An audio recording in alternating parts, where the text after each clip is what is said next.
Yeah. Check one, two. Hey, good morning.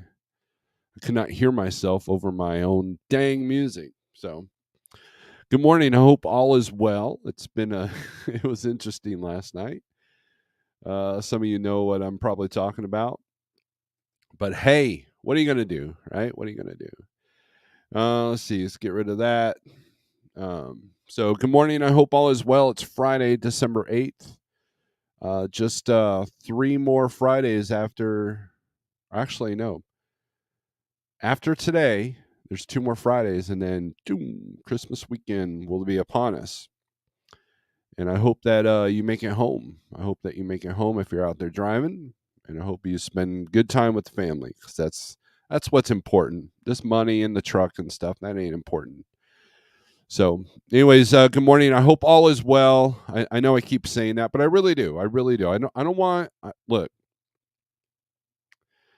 I don't want to see people struggle. I don't want to see people suffer. I know some of you sadistic mofos do, but I don't. You know, a train wreck, right? You see that we've all seen those videos of the truck that's on the tracks, right? And you hear the train in the background and you see people like, "Oh my god, no, no, no." You know, everybody's freaking out. And you know it's going to happen. You know that train is going to hit that truck. And you sit there and you're like, but you watch.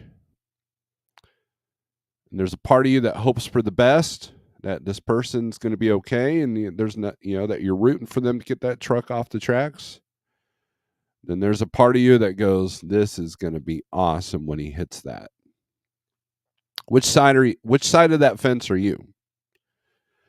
And either way, it's a spectacular display of chaos when that train does hit that truck. And you don't have to be a prophet, you don't have to be a genius to know that that truck sitting on the tracks is going to get hit by a train.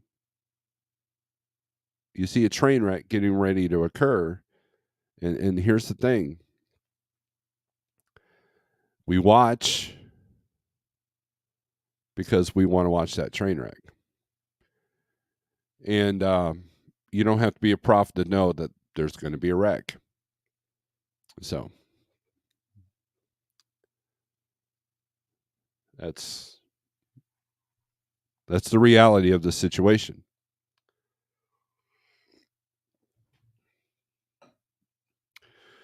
Um, I will get to all the comments, but I'm going to highlight this comment.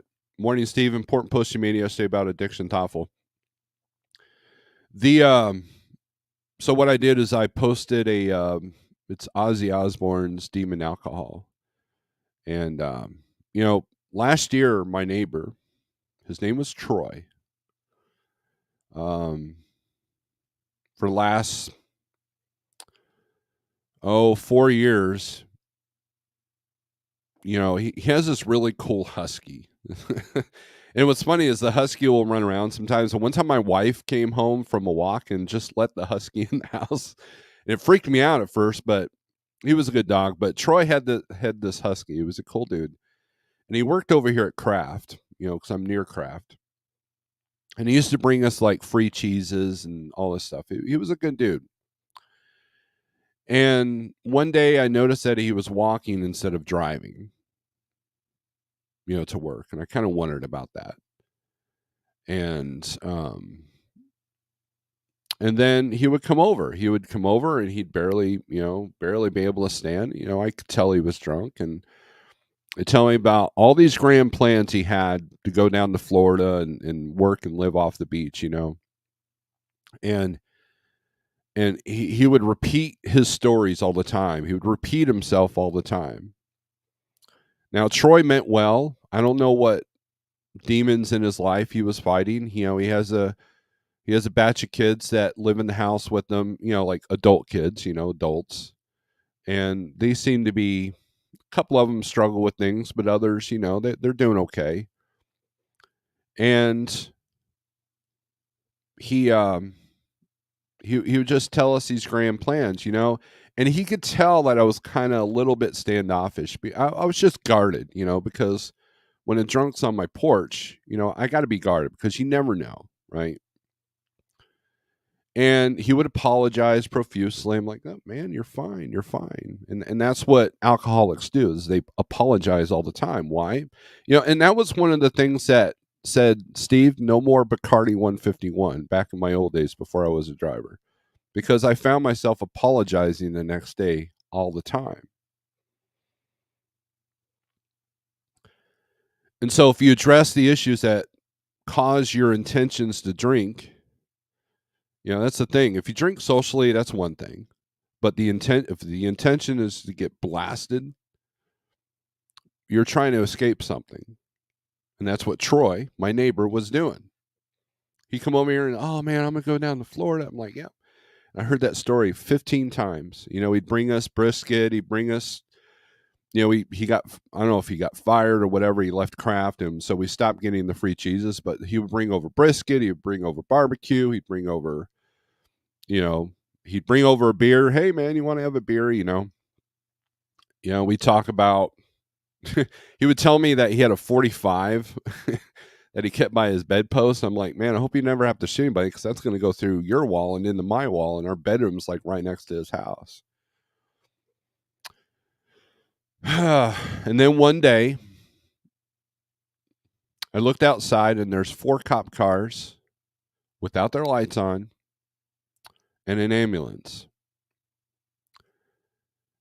next door. And I looked out there, and Troy's mom was out there on the porch looking just terribly, like, I knew what happened. Like, I know that he died. And at first I thought it was suicide.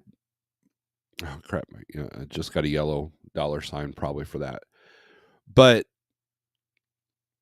I think that,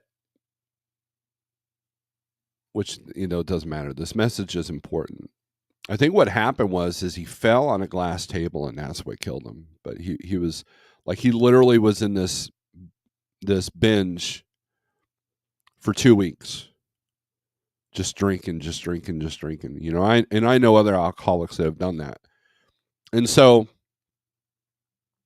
something was brought to my attention to me yesterday or last night, and I saw the same things. And so I thought I'd put that post up there, because we're all fighting something, right? We're all fighting, we're all struggling with something. We're all, hurt people hurt people. People in pain hurt people. And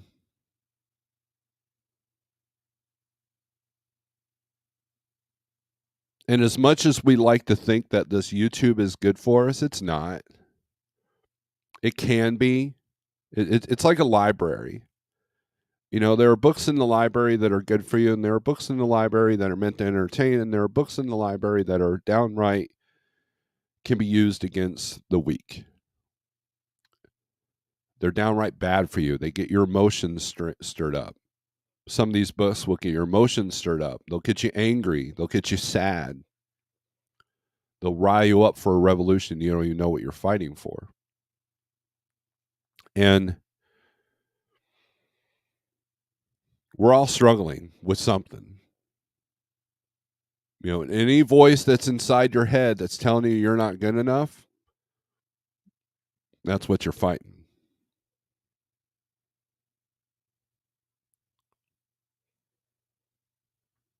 So, Truckers Education Network, the topic is going to be leasing, because I have some numbers that I think a lot of people don't realize. So, anyways, all right. Let's go over the comments here. My name is Nobody. Good morning. Grafton, good morning. Don Schonger, good morning. Gen Z, what's up? Good morning. Buck Brown, Monday, part 5. Good morning, Snorelord. Maine was nice to experience. Man, you should do it in the summertime. You were in the wintertime, but the summertime, it's even better.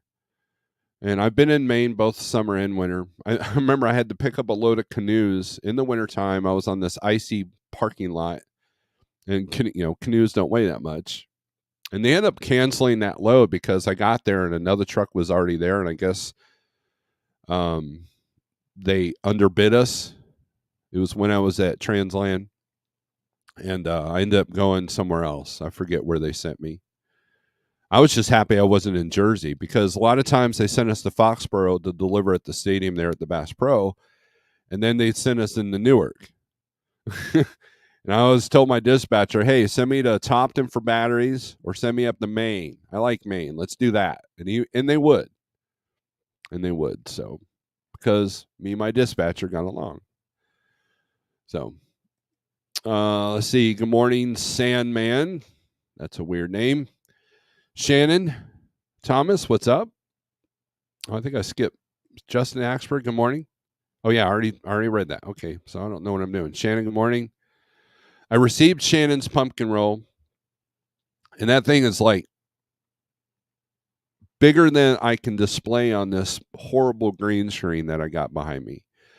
So we're probably going to take it to an event, a family event, so everybody else can cherish in the luxuriousness of the pumpkin roll. So thank you for that, Shannon. Buck Brown, how you doing, young lady?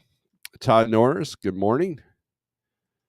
TK, hey now. I know he likes that. I think. Jack 9, morning. Just got done following Cisco Foods in Philadelphia. Idiotic check and drop. Leave the property procedures. Hey, Jack 9, I got a question for you, and we'll get into this. So stick around, Jack. And I'm not going to pick on you. I just want some numbers. Salem Transit, good morning. Twitch, good morning. Finally caught alive. You did. Gary Cook, good morning. I'm new to your channel. I'm currently a lease purchase for Advanced Trucking. I watch Trucker Todd. Good deal, Gary. I know Daniel over there at Advance. Good people. Daniel's a good dude. We don't talk that often on the phone, but when we do, it's usually like an hour and a half to 2 hours at a time. I know several drivers over there, so you're in good hands over there. So I hope you're doing well. Let's see. Randy, what's up? Good morning from Wagram, South Carolina. Cheyenne bound. Could we all pitch in and buy a YRC terminal? That would be great. I'm addicted to SFI. Please don't confront me. Red Monkey, what's up, man? Hey, Red Monkey, I got a new guitar pedal I've been messing around with. I love it. I love it. Sterling got it for me. It's awesome. Let's see. Ouch. What'd you do? Stub your toe? Josh speaking. Howdy, y'all. Mr. Like has sent me a Christmas gift. I have not received it yet, and I will be wearing it soon. I need a new to me trailer. Any suggestions? I just literally helped. I sold my trailer, and then I literally helped one of our ex-contractors sell his trailer. So, other than that, I'm kind of tapped out. I think I know one more person selling a trailer, maybe. So, but get a hold of me, Josh. I can probably point you in that direction. So, good morning, Flatbed Trucker. Red Monkey, we appreciate the good moments in life because of the hard times. That is the reward for not taking an intoxicated, easy escape. Roamland Services, LLC. Those are good words, Red Monkey, by the way. Josh says, Maine in the fall is awesome. Yes, in the fall, definitely better. Wilburner, good morning. Wilburner, do I not have the correct phone number? I've texted you a couple of times and you have not responded. So I don't know if you've changed the number or what. So enough of what? Angry Snorelord in the house. DIY wants to see the angry Snorelord. Good day to you, everyone, says Night Ranger. Shannon rules. Did she send you one too? I also lost 2 people to alcoholism. A friend I grew up with, he took his life at age 20. And then my neighbor, he was the father of 4 kids and wife. He also took his life age, I can't remember, 45-ish, 50-ish. Yeah, it's a bad deal, man. And look, one of the things that a lot of people don't talk about is driver depression on the road, right? And And I dealt with that personally. It wasn't, that solitude that you get that can work against you and it can work for you. And here's some of the aspects I do miss about driving. 4 a.m., 5 a.m., 6 a.m., that sun's coming up. If you're heading west, hopefully it's in the mirror. But just seeing the world wake up I love it. I have very good memories of riding with my dad in his truck in the desert, watching the sunrise, and that was awesome. And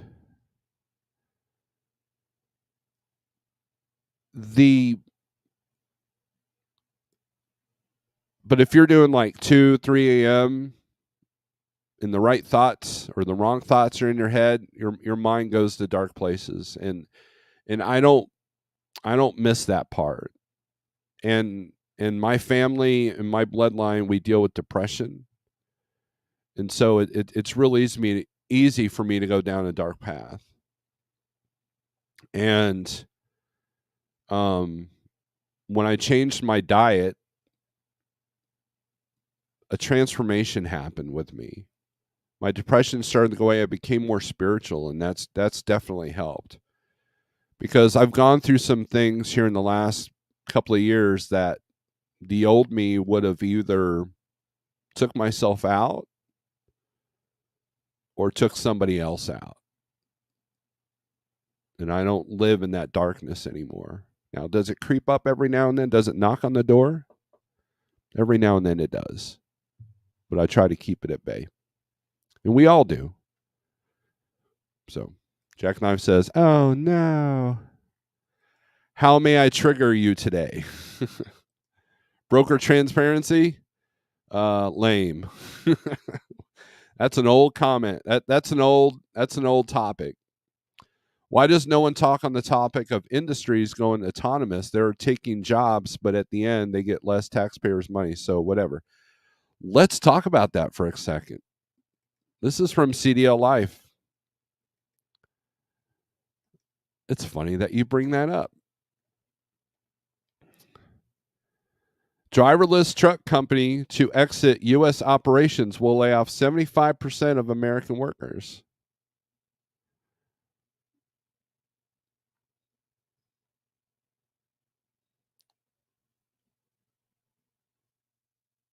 Truck driver fatally shot by officer inside truck cab while threatening one with knife. That's an interesting story. But self-driving truck tech company Too Simple will cut 75% of the U.S. workforce, according to filings with the U.S. Securities and Exchange Commission.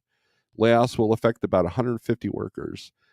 The remaining staff of 50 will focus on winding down the company's U.S. operations, including through sales of U.S. assets and assisting with the company's strategic shift to the Asia Pacific region. These are not only layoffs for Too Simple. These are not the only layoffs for this year. The company cut 30% of their workforce in May. In December 2022, the company laid off around 350 workers. Last year, the FBI, SEC, and the Committee on Foreign Investment opened investigations into Too Simple over alleged ties to China-based startup Hydron, Reuters reported. The company was also investigated by the FMCSA following a crash on April 6, in 22, where they truck made contact with a concrete median divider in Tucson, Arizona. That investigation was closed in March of 23 without any penalties for Too Simple. San Diego, California headquartered Too Simple was founded in 2015. Now, there you go. Now, we all said that it's not, the infrastructure's not ready for it yet, and all this, that, and yeah. They got your money. They got the investors' money, right? They got that. Pump and run, pump and dump, right? Is that what the term is? They got the infrastructure information they need, which is why they're going to concentrate on China. But they realize there's way too many challenges, and so there's a result. So, but there you go. Shannon Thomas, I want two pumpkin roll. Is that a dance or something? Nestle Purina is building a full autonomous plant and only 30 people will work in it, right? I'm going through depression now, doing my best to deal with it, Gary. Man, call somebody, I have a core good group of friends that help me through depression. So I love being up in the morning, see nature wake up. Same. Lloyd, good morning, Snorelord. Wishing everybody a safe and profitable week. I'm doing a lease purchase with Advanced Trucking. I've been struggling, but doing my best at it, but I'm not ready to give up yet. Gary Cook, good words. Never ever give up, Gary. Never ever. All right. Well, so Jackknife 50 in here. What are your exact truck payments per week? I want to do some math. And this is, I have a point with this, and it's not to pick on you, Jackknife, if you're still in here. If not, I've got some other numbers. You want a pumpkin roll, Randy. Okay. I thought you wanted to do the pumpkin roll, which, I was going to look that dance up, and I'm just picturing you doing some weird dance. So, oh, hey, by the way, Christmas is around the corner, and I have merch.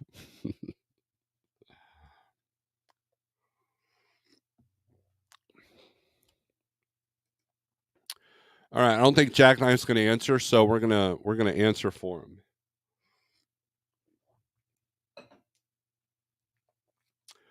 I looked at a lease purchase for a company, and I want to do some numbers here. Let's see. So now I'm not going to sit here and tell you that lease purchases are good or bad. Okay, that is not my intention. My intention is to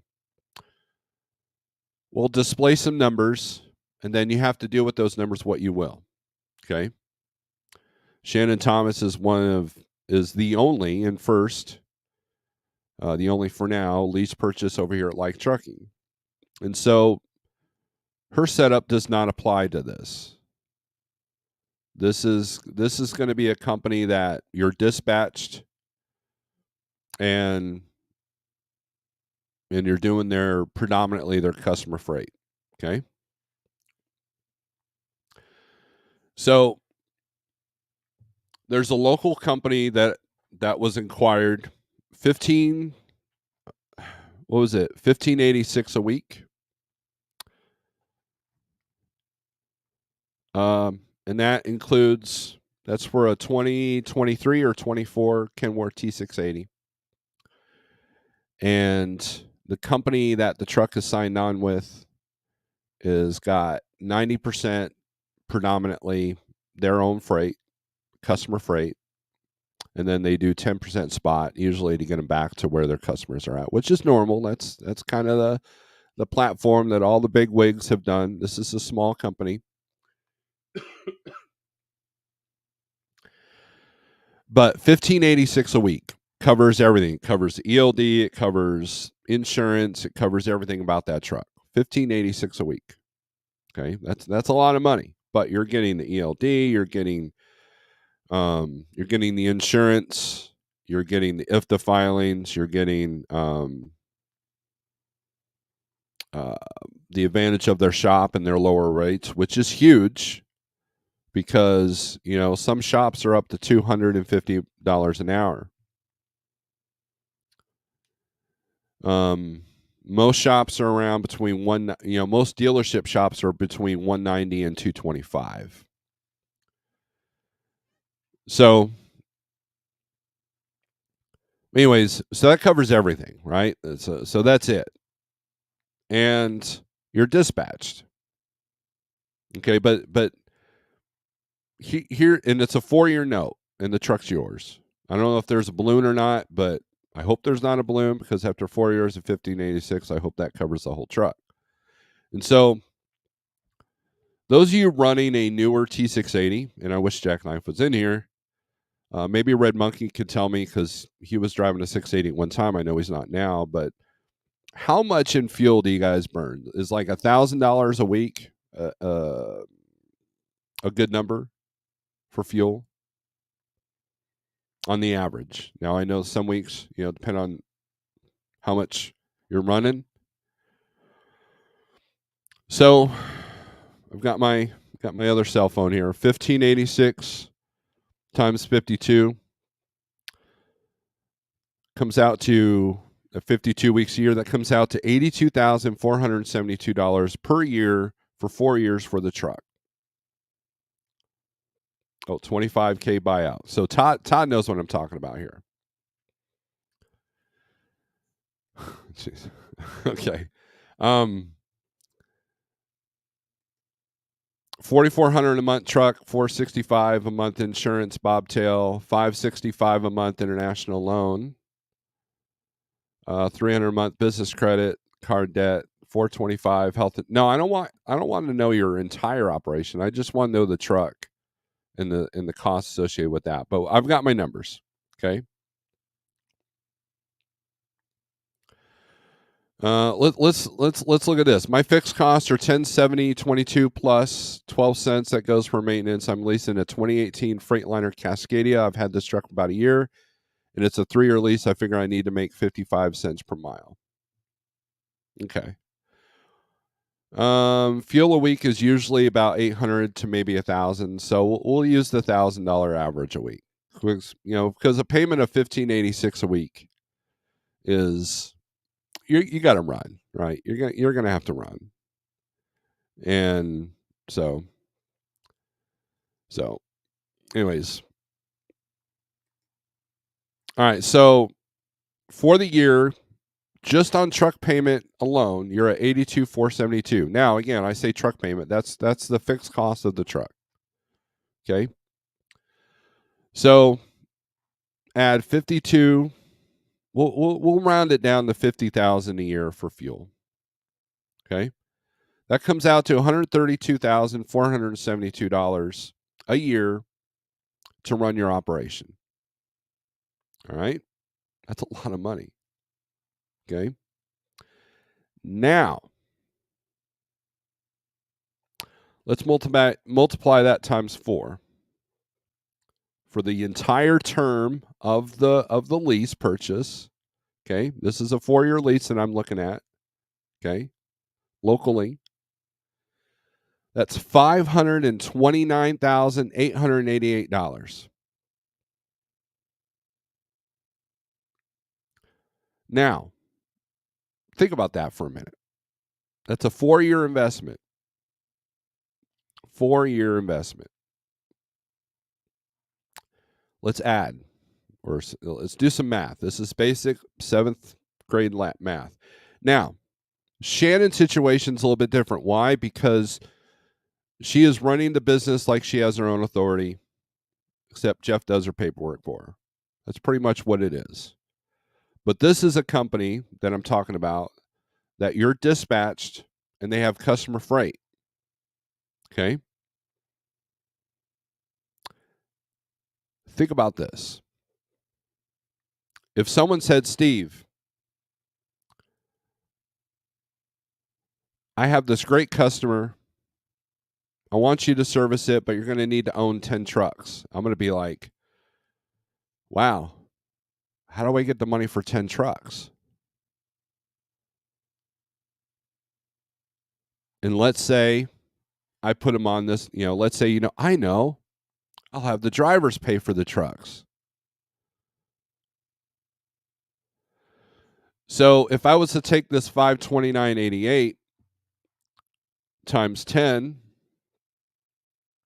drivers, that's 5,298,880. That's $5.2 million that I would save after 4 years. I want you to think about that. I have customer freight. I don't have to have money in the truck. I don't have to have money in I don't have to pay for the fuel. I don't have to pay for the maintenance. Now I have to front the cash at first. I have to buy the truck and sell it. But if I can save myself $5.2 million on just 10 drivers, on 10 trucks over the course of 4 years, wouldn't that be awesome?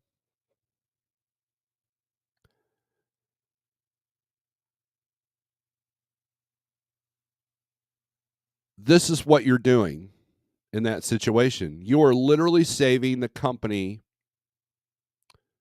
thousands and, if not millions of dollars.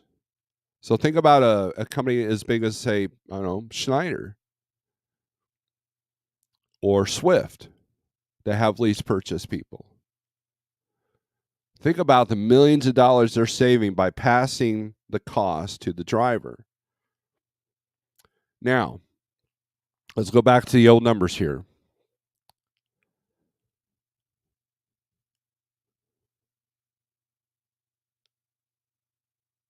So out of that $529,000,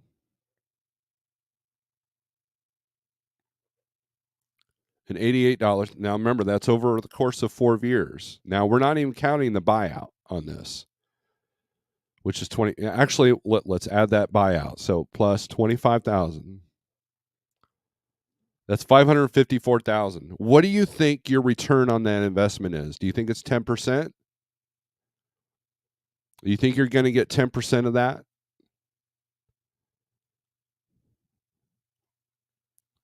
How much money are you generating for that 554,000? And and then the Snyder page, you see the settlements all the time. A lot of people show their settlements. And I've literally seen people have 4 and 5 and 6, $5,000 settlements. And at the end of the day, they're at like $1,500, $2,000, right? You have to make $5,000 to bring home $2,000. And so if you do 10% times 0.10, that's $55,000, maybe. So before you decide to go into a lease purchase, do the math.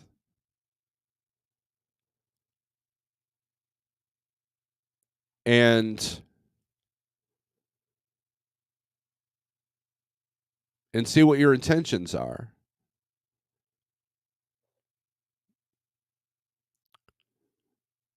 Now, if I was to do a lease purchase, it would be, Pale Rider had reasonable payments. We're going to talk about Pale Rider for a minute. He's a good friend of mine, and his payments were about $500 to $600 a week for about 2 years.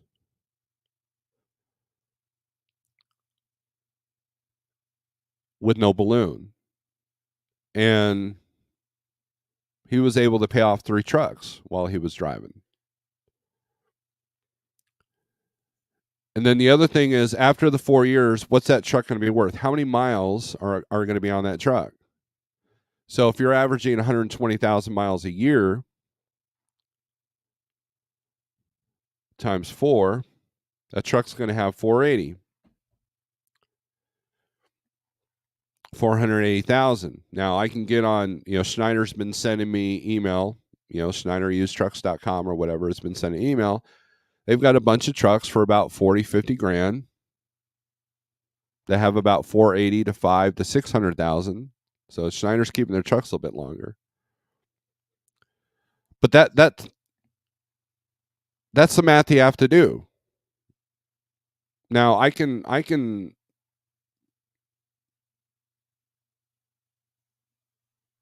probably start my own little business here in at home, a brick and mortar business, for like 25,000, if not 50,000. Would I make 10%? I don't know. Would I take home 10%? I don't know. So just something to kind of ponder. Because what a lot of companies will do is they'll throw a bunch of math at you and give you the gross numbers, but you got to do the net and the total numbers. Because I don't know about you, but I do. I'm not a millionaire, and I don't feel comfortable making a $536,000 investment on a depreciating asset on top of that. And so, something to think about. Math does not lie unless you don't know how to do it right. But to sit there and make a $550,000 investment over the course of 4 years, that's a tough pill to swallow in my world. I don't know. I've been told by friends that I hate debt, that I'm afraid of debt. And I'm like, yeah, I am afraid of debt because debt is the currency of slaves. And the more debt you have, the more control everybody else has over you. You know, even at Schneider, you can choose how and when where you go. You could stay home for a month and they don't call you. I literally went 2 or 3 months at times without even talking to my what do they call them? Business advisors, BAs, because I was pretty independent. You know, now I didn't have a Schneider lease truck, and so I had more freedom than the Schneider finance guys. Why? Because I did not have to run like they did. Now, I didn't have the umbrella, like if the truck went down, it was all on me to pay for it. You know, I had that. You know, so I mean, there's pros and cons. And with what I needed at home and what I needed personally, I knew I didn't want to be a slave to the truck. Now, there are SFI guys that are making it, that are doing well. Sean Fairman seems to be doing okay. And I don't knock anybody for doing that. I know people successful at Prime. But I also watched my dad. He owned 2 different trucks, and we were always broke. Now, he wasn't the best at managing money, and that's the big part. If you know how to manage money, then you can deal with any investment. But I guarantee if you went to Shark Tank with the same numbers, they'd be like, Kevin O'Leary be beating you up a little bit.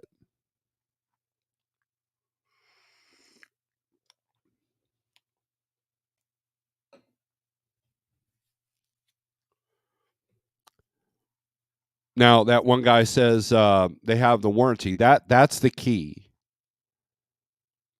Because if you have a good warranty, that helps a little bit. So, anyways. All righty. Let's go back to the comments here. Jack Knight says, sorry, I was cleaning the truck up. About time. Good morning, everyone. Don, the next gen T680 sure looks sexy, though. I only wish it had a Detroit instead of a PACCAR. Doesn't your boss preach new truck over used truck? Yeah. Well, here's the thing. I'm not knocking buying a new truck. I'm not knocking lease purchases. I'm just putting the numbers out there of what people are getting into. And I don't think that people realize those numbers. Now, there are some studies out there. There's some YouTube channels that have done the math comparing a new truck to a used truck. And the problem with used trucks that are paid off is that a person can become complacent, right? Next thing you know, the truck goes down in a major way, and he can't afford to pay for it, right? Notice I'm pointing at myself if you're just listening. Complacency kills. Just like a warranty can make you complacent. Well, yeah, turbo will blow. I'll be all right. Warranty will cover it. Yeah, but you constantly have that. Now, the advantages of some lease purchases, they'll put you in a loaner truck. which allows you to continue to make money, which is good. And that's what like Shannon doesn't have. We don't have loaner trucks for her if her truck goes down. But and Schneider they don't give you a loaner truck. But if there's enough problems with the truck, they might put you in something. But Schneider is really good about putting a killer warranty on these trucks.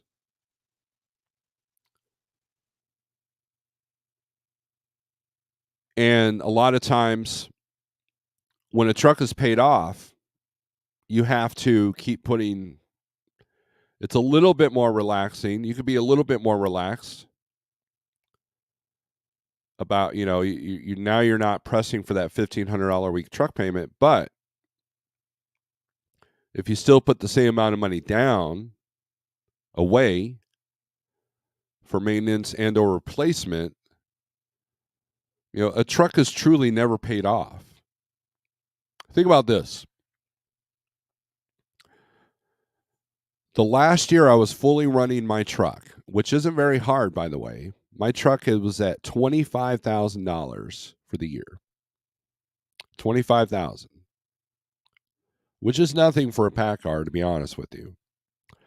So 25,000 divided by 12, that comes out to $2,083 a month. And I know people that have gone through 30 and 40,000 in a year on a used on a paid off truck.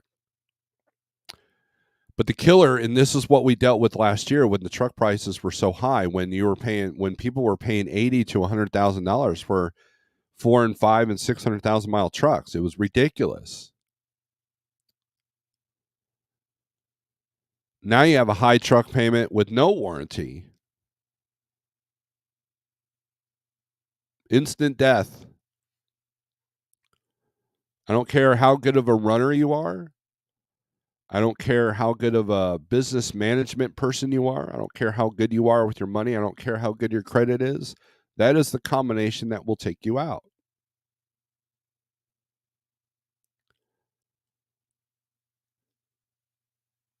And so just $25,000 in 1 year, that's over $2,000 a month. Is your truck paid off? No.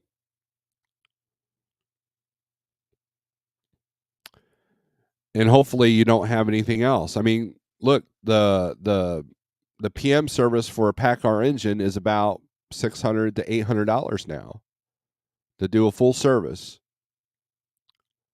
So 800. So that's so if you do that once a quarter, 800 times 4, that's $3,200 for the year. Divide that by 12, that comes out to $266. So even a paid off truck that's running nice and smooth is going to be $266 a month. It's about math, and we're not. I don't care if you're spot market, customer freight, private fleet. I don't care. But trucks cost money. There's a majority of people that if you were to hand them the keys to a brand new truck for free, but they had no warranty, they wouldn't be able to afford that.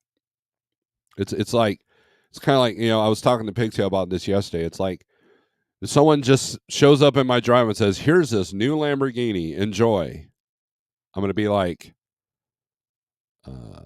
thanks. Because I got to worry about property taxes. No, oil changes on a Lamborghini is like $1,800, I think, and then the insurance. Oh my gosh! And then the paranoia of people hitting my car. I wouldn't want it, right? Because my pay grade doesn't pay for even the maintenance for a Lamborghini. So it's a false sense of complacency that a paid off truck can have. So the combination is to have a low truck payment with the truck that has a warranty, and or the ability to make repairs yourself. Because that truck will break down. I don't care if it's a if it's a 2024 Kenworth or a 2001 FLD. It's going to break down at some point. And, you know, and that varies to your business. What do you need? What do you want?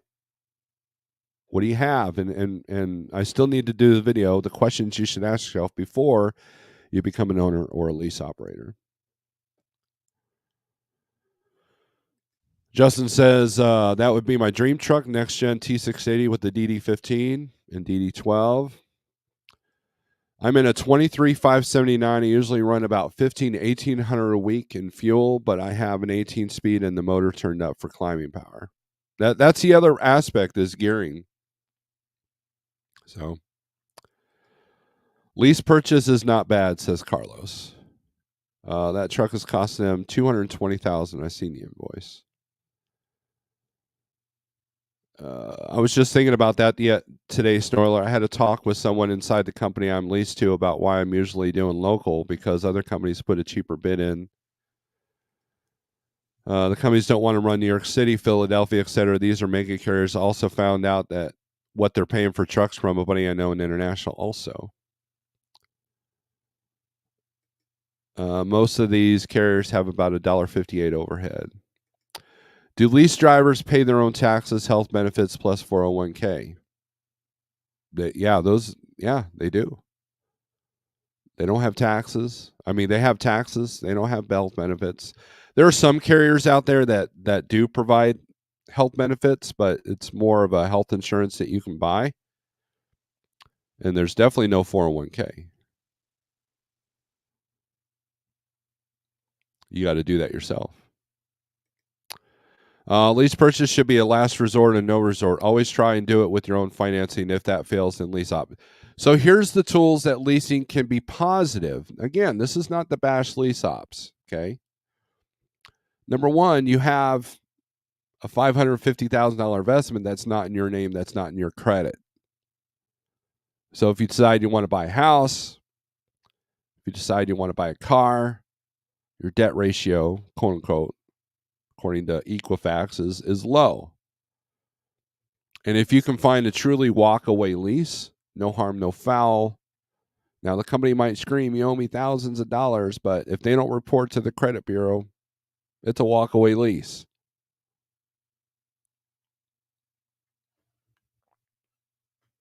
And most people do.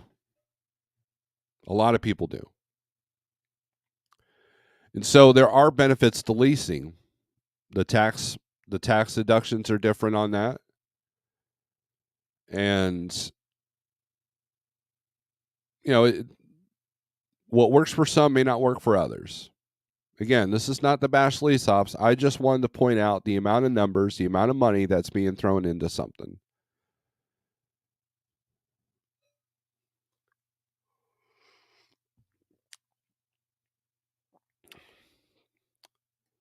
The net is a little bit more than half. Okay. Truck paper has a brand new T680 with the Cummins for $170K. Run that through a loan calculator with no down payment other than paying FET out of pocket. Comes out to $4,311 a month for 4 years. That's the number one problem with lease purchase is you're treated like an independent contractor, but you're stuck with the company due to the lease because you are saving the company money, especially if they got customer freight. It's kind of like the Tom Sawyer, you know, letting everybody else paint the fence for him. That was an analogy that was told to me yesterday by Pigtail. Oh, look, there's the devil now. Pigtail, good morning. 10% interest rate. Not sure if that's a good interest rate to calculate on, but that's what I used. I walked away from my Schneider lease after 6 months, never paid the turn-in fee, never dinged my credit, ran every day for 6 months, pocketed $35K in 2015. So 35,000 divided by 6 was 5,833 a month. Divide that by 4, comes out to $1,458 a week. that you netted. Now that's the thing with lease purchase is that's all of it, right?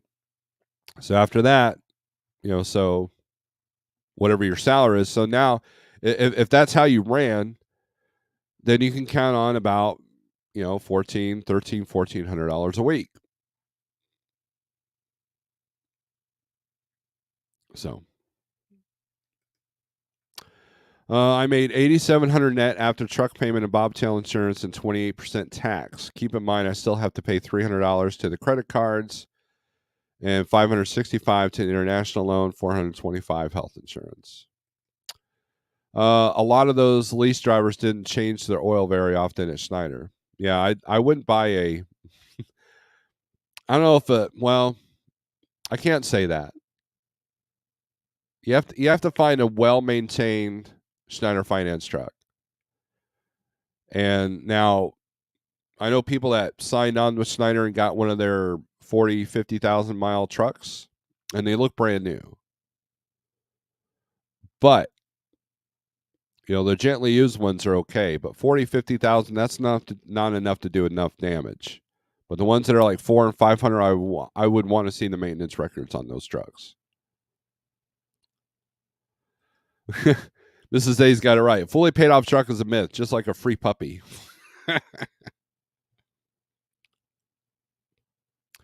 TK says it's more common than not that a used truck payment plus maintenance is not far too off a new truck payment. Exactly. But it's a commitment too. If you're under a 6 or 7 year commitment, that's a commitment. And I don't know about you, but my life looked 100% different 7 years ago. 6 years ago. And that was the thing that kept me from buying a new truck. I almost bought a new truck twice. I was approved for one. And I didn't like the commitment on it. So I got the one behind me. It was still under warranty and the payments were reasonable. And it's a beautiful truck. I have a paid off truck, 830,000 miles with money to fix a major, but in the market, do I want to? There's the other thing, right? That one guy, that's the other thing. There's a lot of people that are going to leave the industry, not because they can't afford to keep running, because they just don't want to.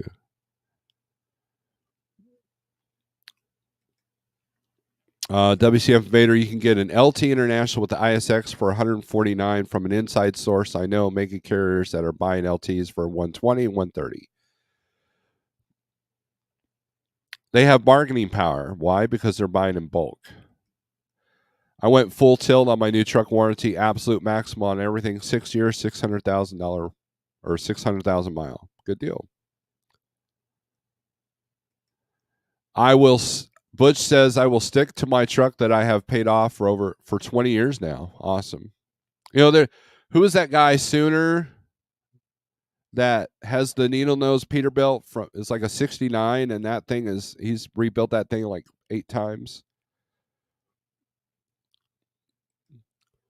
That's a good strategy. This may be a dumb question, but one way to save money is by doing my own PM services. Are you able to do your own PMs with the warranty truck, or does the dealership have to do the PM? I don't know. I have a speed code to do my services, mostly to keep the warranty happy. Comes out till about 400 to 500 for a PM. And then when you leave the lot, it goes ding because they don't have the PACCAR thing to shut that off.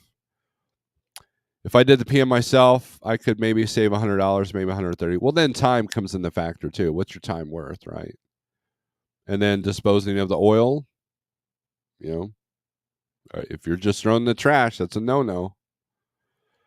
That is dang cheap. Unfortunately, I'm personally not a fan of international trucks. I was burnt by the first one when I was company driver back in the day. I will never buy one myself. I agree with you. All right. So CDN. Interesting question. A follow-up question is, what truck has better resale? The one where maintenance is done by driver versus where you have a full minor of history from shops? That's a excellent point to make. All right. So Changed my oil in my driveway for $300, full synthetic. There you go. I'm not even going to read all this conversation that Jack, Knife, and Don are having. Henry Duncan, good morning. CDN says shops will list all work done. If you do yourself, find a checklist on the internet to document your inspections. If you have some tools, torque, tightening wrench, tighten the spec, go. Now,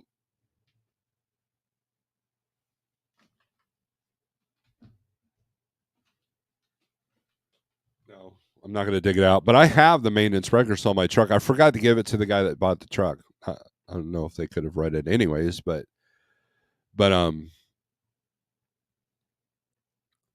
know, I listed that when okay, here's my price, and I have all the records, and it's this thick.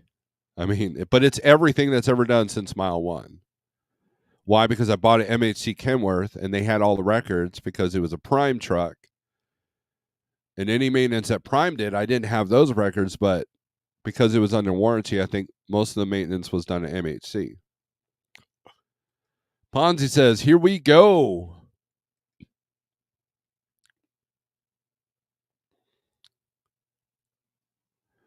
Yeah, CDN, you're absolutely right. You should treat it like your own shop and make your own work order and staple the receipts to the oil and filters to it.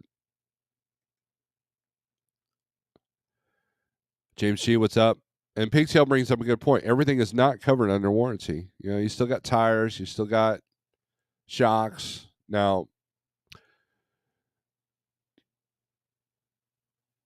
Kenworth is putting out really good warranties now. You know, and here's what a warranty is. Ready? And this was explained to me by the bigwigs at Tracker Marine that I used to weld for. All a warranty is a big apology knowing that something's going to screw up. In order to make the trucks somewhat affordable, they have to give you a warranty, or else you wouldn't be able to maintain that. A turbo should last, 4 to 5 to 600,000 miles. But if they don't have faith in it, they're going to say, you know what? Look, 600,000 or below, man, we'll cover this. Right? Because we know it's too expensive for you to fix on your own. And you don't have the computer software to do it yourself. So there you go. And notice it's more and more difficult to shade tree these trucks, right? I mean, if you got an impact, you can wrench, you can do the shocks, you can do the tires, you can do your wheels, you can do, there's a lot of stuff you can do yourself, but then having the knowledge and having the time, that's a big part of it as well. And a warranty doesn't cover your downtime. So now, if you're leasing with a big company, truck goes down, they might stop your payments.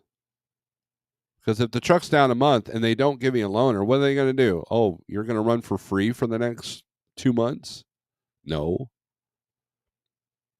They're just going to tax payments on the end, which is what a company should do, which is what Jeff would do for Shannon.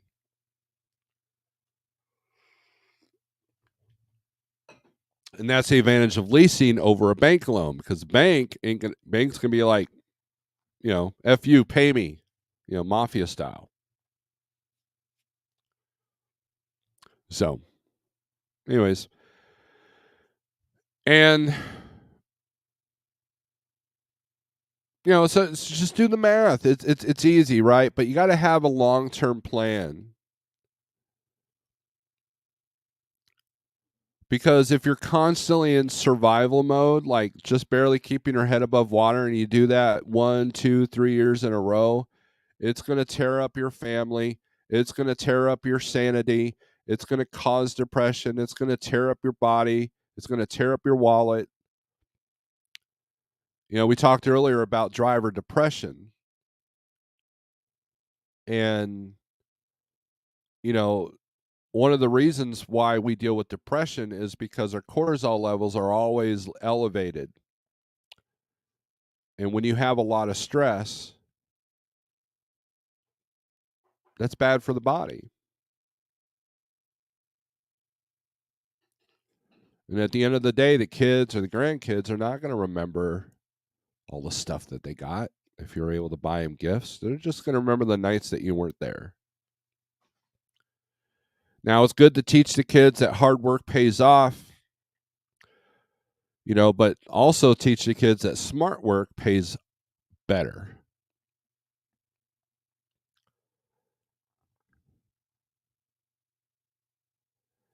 And and like depending on the platform now look, I know contractors that are dispatched, they're doing specialty stuff. Yes, they're paying all the bills, but they're netting about 10 grand a week. I've seen the settlements myself.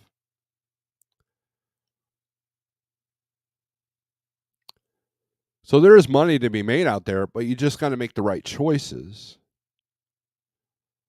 You got to figure out what works for you. And just know that a lot of carriers that have lease purchase,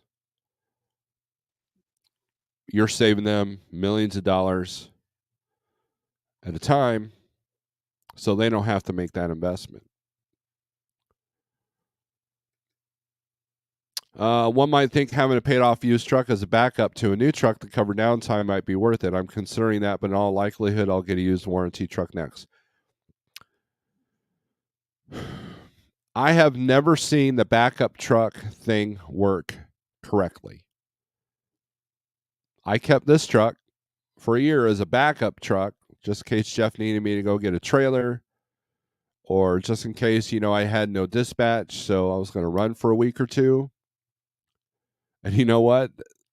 What happens is you don't have the running capital for that truck. So if you have two trucks, you don't have running capital for both of them. You have running capital for one. And so now your business is trying to float the maintenance of not one, but two trucks. That doesn't make sense to me.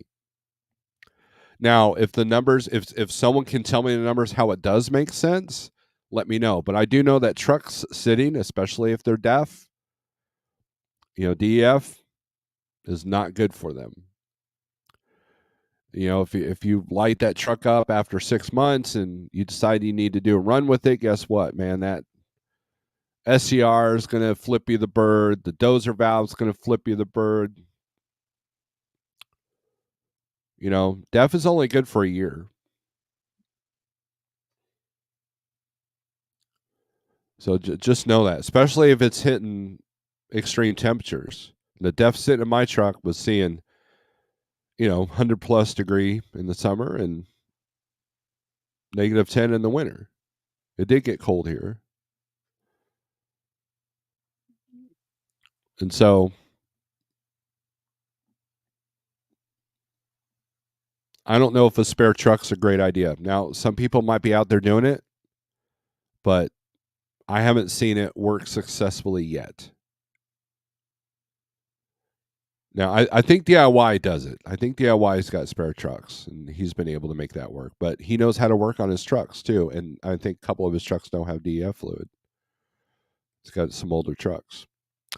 It's called re-aging of the loan. Hard work pays off. Smart work pays better. You like that?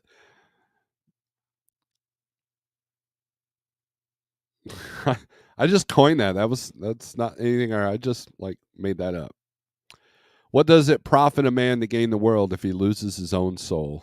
James G. Very good. That's exactly what I'm talking about. When is enough enough? And that's where the title comes in. I've had enough. When is enough enough? Also, keep in mind that if you have a Packard, the turbo injectors are going to go out. Here's what I know from talking to owners and talking to the shops. The Packard add-ons like turbos, injectors, air compressors, radiator, they last longer in the Packard than in the Cummins. But when they do go down, it's going to be more expensive than the Cummins. So it kind of balances out. So the Cummins is going to blow his turbo quicker, but it's going to be cheaper to replace than the PACCAR. And right now you're looking at about 10 to 12 grand just to replace a turbo in a PACCAR. I don't know what the injectors cost.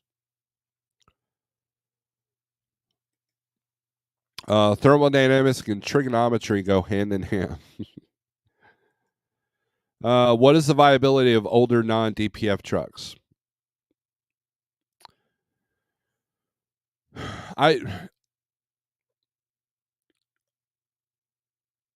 It depends, right?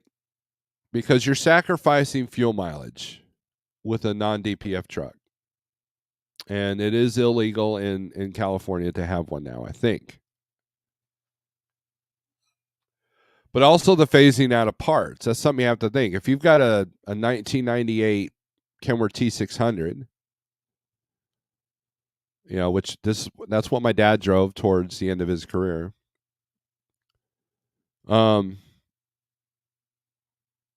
Parts may not be as easily accessible as a 2023 Kenworth T680. If you got a Cat engine, then you're relying on Caterpillar parts, that kind of thing. So you sacrifice fuel mileage for sure. But the savings in not buying DEF, which is, the price of DEF keeps going up, and the repairs on your SCR, your DPF, your NOx sensors, and all that, it probably balances out about the same. If you can work on the truck and if you can find the parts for it. A deleted truck is illegal. So just keep that in mind. Truck under warranty, bring it to the dealership. Truck not under warranty, don't bring it to the dealership. And that's the problem with PACCAR. It was costing me just as much as the Schneider truck that was in there, except Schneider has the bankroll, I don't. Now, if I was running all the time and everything, I probably would have been okay. But for the most part, I saw the writings on the wall on the maintenance of this truck. And so just to have it sit as a spare truck was not a good idea. Now, do I wish I had a truck? Yes. I actually do still want a truck. But what am I going to do? Go out and buy an old W9 and hope that it doesn't need an in-frame? And hope that I can find parts just to run what? 1 or 2 loads or 3 loads a year? Or to go get a trailer for Jeff sometime? A lot of big ifs. You're right, Glenn. If it's a PACCAR A26 Volvo Mac engine, start looking for someone that has experience with those engines before the warranty is up. It'll save you thousands. And having a good relationship with a good shop is important as well. And I did. MHC, Kenworth, and Springfield. I know some people have had some bad deals with them, but they were always good to me. They once knocked off $3,000 off a repair for me. If you look sad and pathetic enough, that happens. But what's funny is last time they had a new gal that was working the parts counter, and she looked at my repair bill. My last repair bill on that truck was like $8,000. She's like, "Ooh, wow."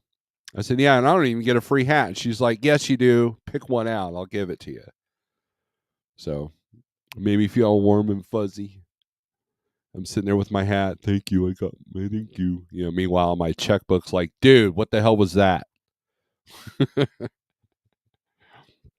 Pale Rider. Coffee. Cummins and Freightliner DD15s, just about every shop can repair them. Yes. And you got Cummins shops, too. That was a mistake I made when I blew my turbo on my Peterbilt. So I should have went to a Cummins shop. Labor's cheaper, less busier, and yeah. Well, you make mistakes. That's how we learn, right? Good morning, everyone. Cheap Freight Hauler, how's it going?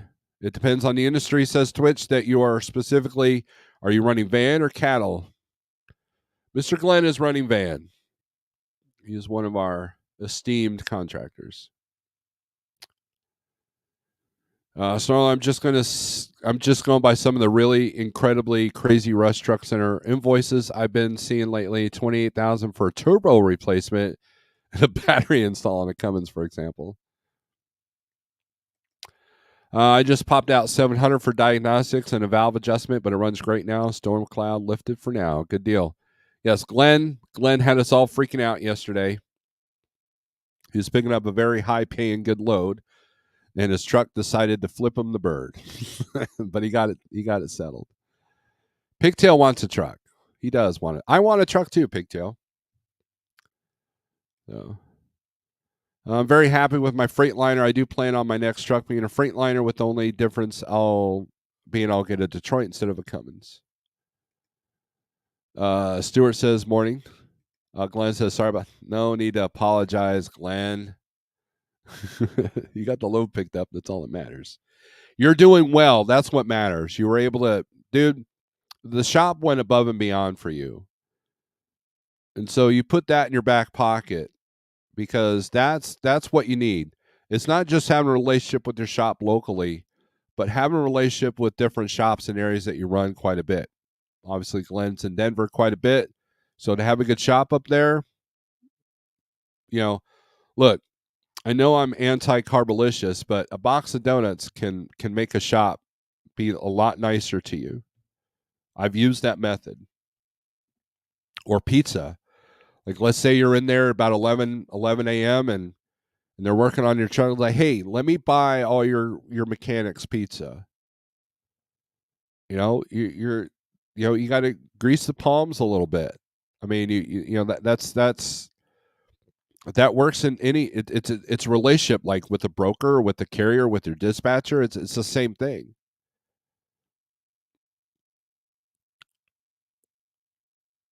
right? And again, my shop knocked off $3,000 off a repair for me, because I asked nicely, and I have brought him donuts.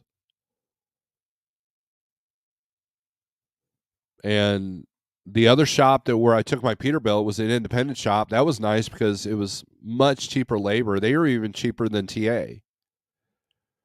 And I brought them donuts, and I think one time I brought them pizza, and it was like, man, when I walked in there, they had a line, but man, guess what? Guess who went to the head of the line there? And they did a couple of freebies for me. One time I was having a noise, and they adjusted my dump valve. It was adjusted poorly when Schneider put it on. So they did it for free. They just, dude, Steve, you're good, man. Have a good day. You know? So there you go. Having a good relationship with their shops.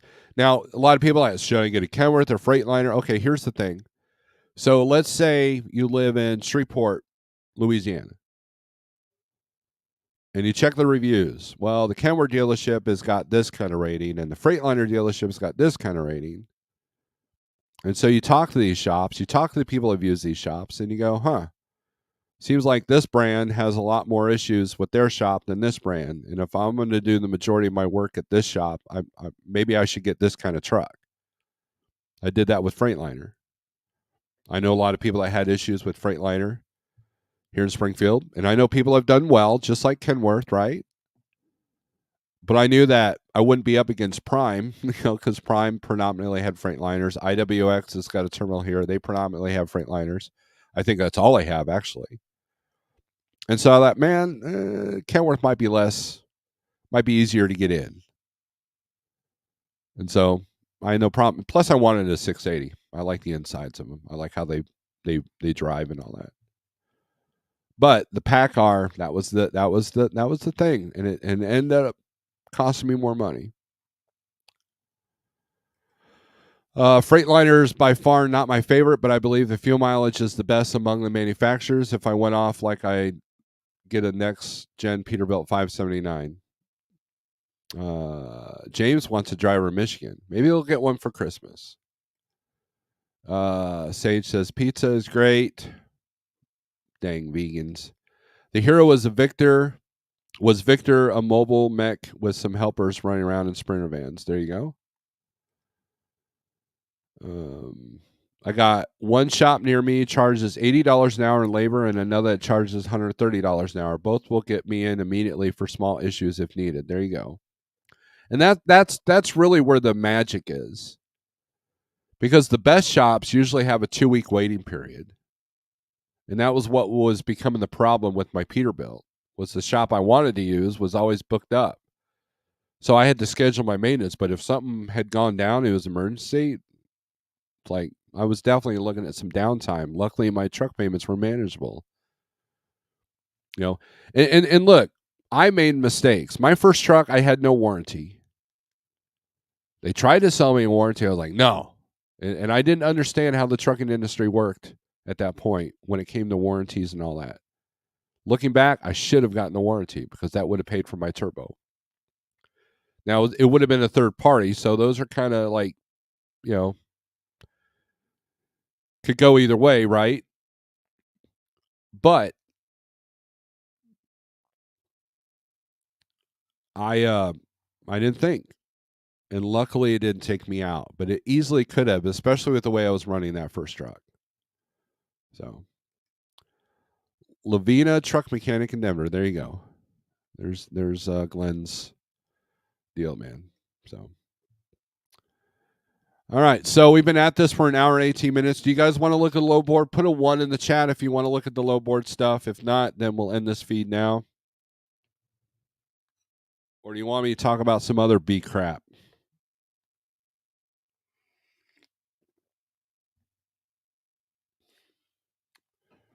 And there's 80 people in here, so thank you very much. I'm pretty sure that half of them are people wanting to see what I'm getting ready to say. All right, so we got a couple of ones. They outweigh all the 80 people. So let's bring this up here.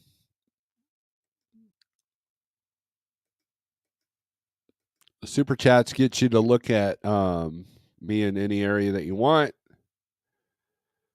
But as usual, we start with the load availability map. Now, if you have the app on your phone, this is what it's going to look like. But it's the same purpose: green, red, yellow. But let's look at van first. Let's see where all the big Friday pay and freight is. Let's look out of Ohio.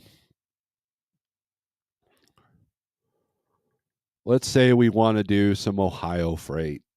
Let's see. Let's say that you know how to dispatch yourself, and you're landing in Columbus, Ohio, Friday morning. Right now, you're at the dock. I'm saying, I'm going to get me a good paying load. Let's see what that looks like.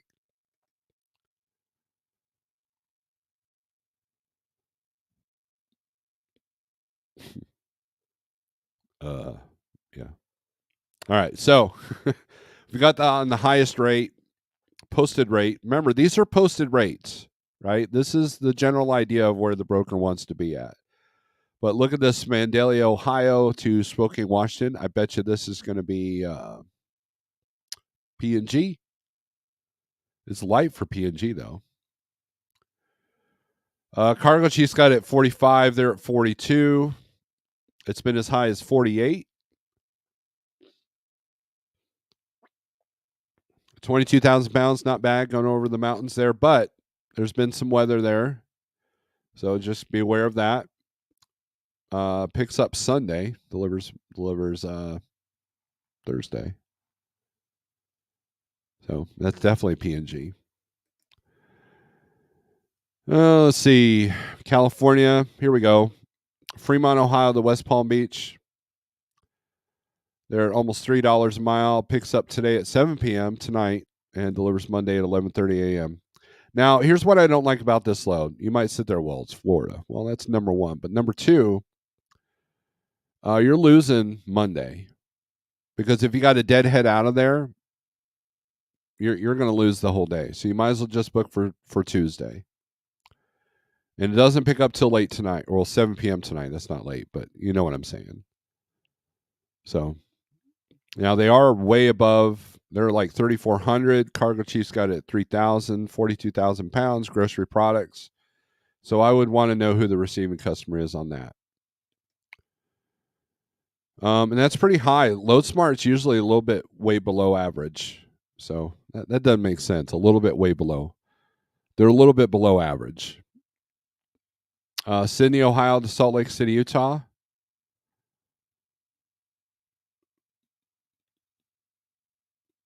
Picks up Monday. Let's sort this instead of rate. Let's sort this by age, which is the newest postings. And look, they're all for Monday. Look at that. There's a couple for today.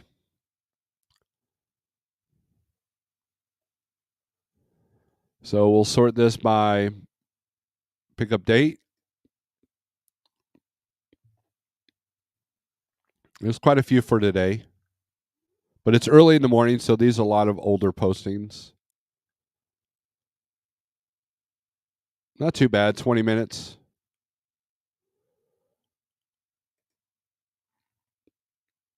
Here's Columbus to High Point, North Carolina. Best Logistics. Hazmat van, so this average rate means nothing, so you better know your price. And it's going to be higher than this because your expenses are higher. $42 in tolls. Let's see what the credit is. I didn't look at that.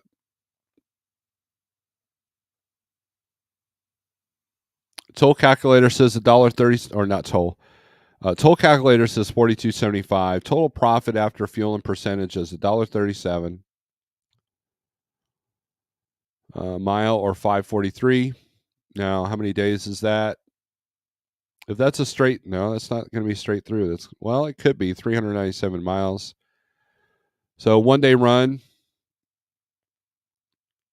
They're pre-approved by Thunder. 99 at 22 days to pay. So their credit looks good. Let's see. Lenexa. Here's one. Dayton, Ohio to Lenexa, Kansas. Live Logistics picks up today. Doesn't deliver until Wednesday. And it's only 604 miles. Oh, it's a partial. Still. So someone else didn't want that, so that's why it's here. Pennsylvania, Texas, Georgia, Roanoke. Axel Scott Lima, Ohio to Roanoke. That's also going to be PNG. And those loads come out usually heavy, but this one's showing light. It may not be PNG. There's a couple other shippers there that have picked up in Lima that were light. 443 miles, picks up today. Who knows when it delivers? So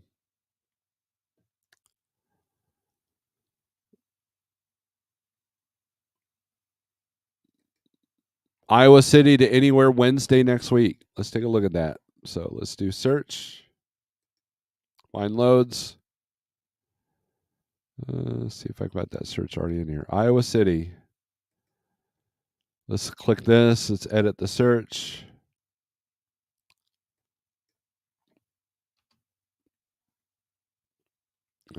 Anywhere. And then the date, we want Wednesday. So that's the 13th. I don't know why it's not. Okay. I don't know why it's doing that. That's weird. Van. Here, let's do that. There we go. 13th.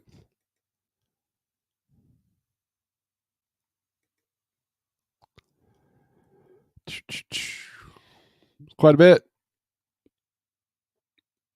Look at that. There you go, Don. Detroit or DeForest, Wisconsin. I don't know why I said Detroit. DeForest, Wisconsin to Pacific, Missouri, 399. They're at 950. Picks up Wednesday, delivers next morning. 22,000 pounds. Not too bad. It's not a bad run there. Then grab your Rolla. or your Lebanon, maybe. What's the highest paying load? Is 28 going to Sparks, Nevada? You can go hang out in Nevada for the highest gross. Let's see, 1900 to go to Shelby, North Carolina. 233 a mile, 2180 going to Georgia, but Georgia's not very strong right now. Their ports have dropped off, and the whole southeast is struggling right now, rate wise. So there you go. All right, let's take a look at reefer. You reefer guys should be banging right now. What's my opinion on Uber Freight? I use them a bit. I used to use them a lot. Not a big fan of the outsourced support, phone support, but they're pretty good about detention and layover or tow news. I haven't had issues with them there. And then their bidding process, I've been talking to them about that one because you don't know where you stand once you put in a bid. And I missed out on a good load because I couldn't get any feedback from them. I bid on one of their loads. They wouldn't come back. And I was sitting there, well, I need to book a load now. And I've told them as such. I've actually talked to someone at Uber about that. I'm like, look, dude, your bidding process is a little bit, I mean, I'm glad you let us bid now. And then, and it was like, but I don't know where I stand. Whereas JB Hunt, you can put when your bid expires and they'll counter, right? I mean, you know where the status is on that. Coyote does the same thing, but yeah. So other than that, I mean, some of the best loads on Uber are found at 3 or 4 in the morning. And what I do like is I can see the customers, see the map, see where they're at, look at the reviews. So that's a plus. Because most brokers you call, they don't even have that information on them.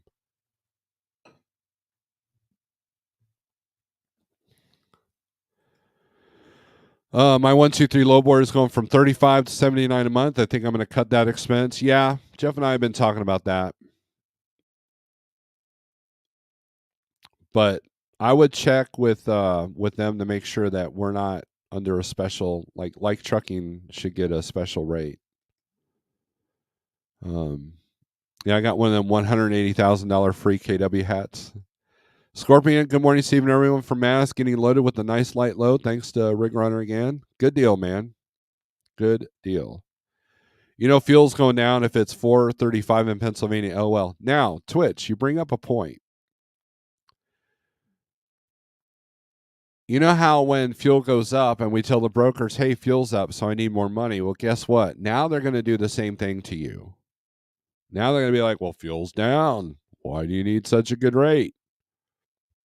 So that's the only downside of fuel going down. But hopefully the fuel going down will make the holidays a little bit easier.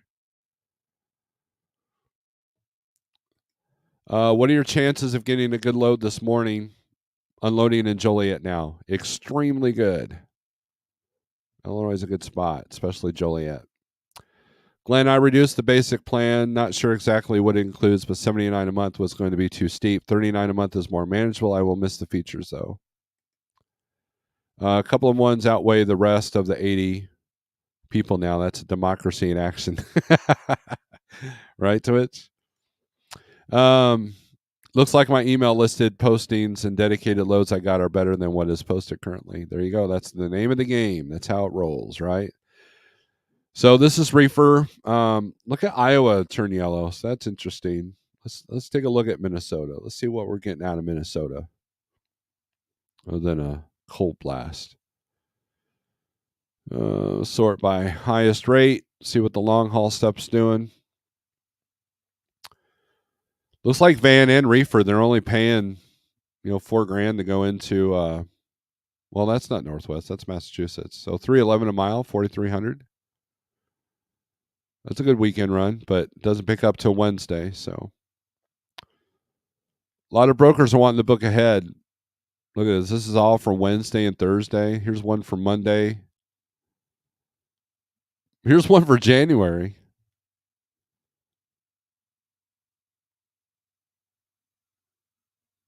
This is the first time I'm starting to see January into these low postings.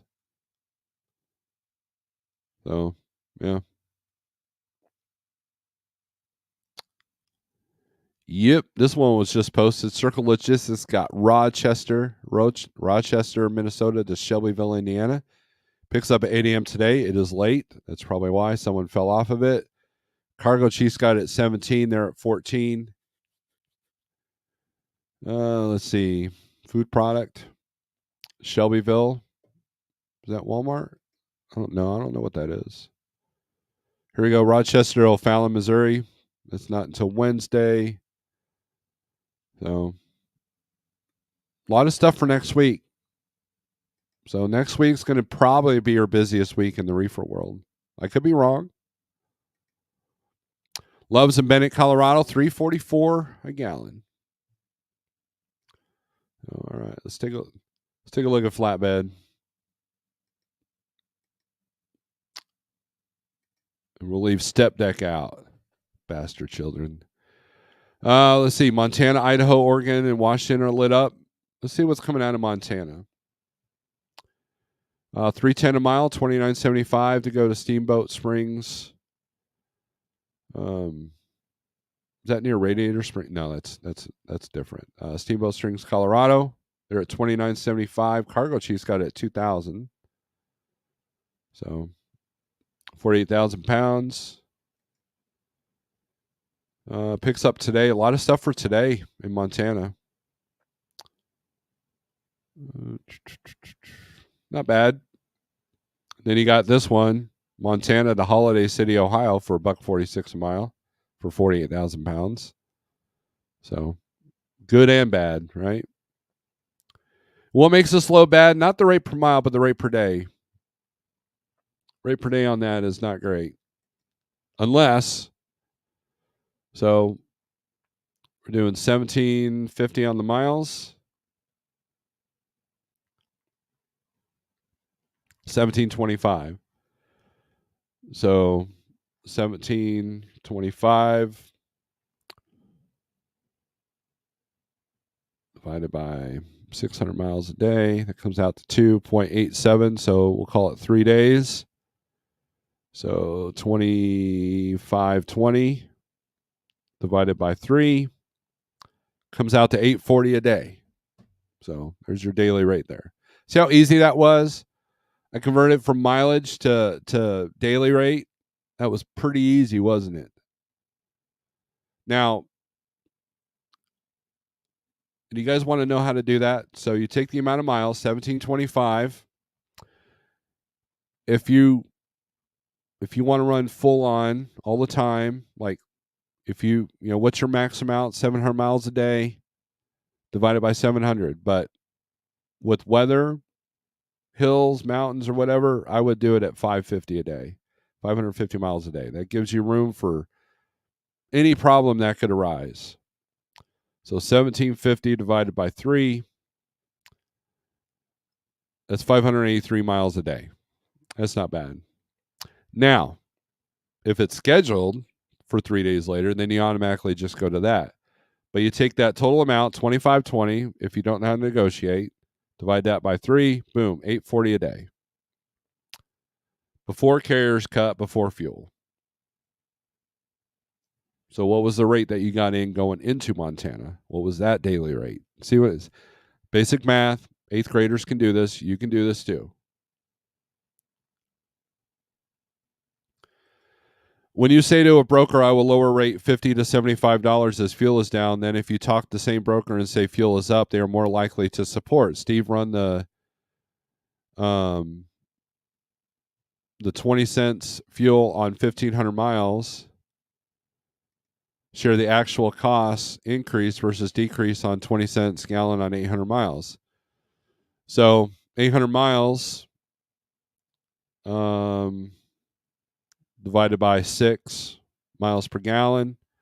That's 133. We'll round it up to 134. Times what's the price of fuel? We'll call it $4 times 4.